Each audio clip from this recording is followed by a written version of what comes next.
Hello mummies! இன்னைக்கு நம்ம கிச்சனோட special snacks recipe mango yogurt தான். இது ரொம்பவே குயிக் அண்ட் ஈஸியா பண்ணிரலாம். அதுக்கு நல்லா பழுத்த மாம்பழம் ஒண்ணு எடுத்துக்கோங்க.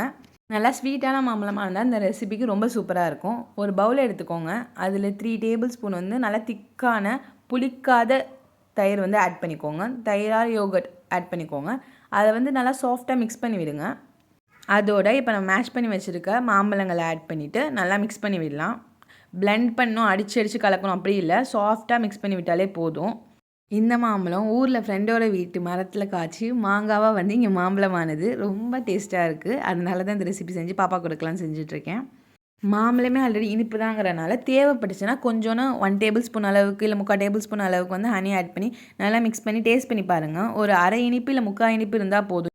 அதுதான் மேங்கோ யோகர்ட்க்கு நல்லாயிருக்கும். அதோட சாப்டு நட்ஸ் வந்து ஆட் பண்ணிக்கோங்க. இந்த ஹனி, இந்த சாப்டு நட்ஸ் எல்லாமே கம்ப்ளீட்லி ஆப்ஷனல் தான். நீங்கள் விருப்பப்பட்டீங்கன்னா ஆட் பண்ணிக்கோங்க. இல்லைனாலுமே இது சூப்பராக தான் இருக்கும்.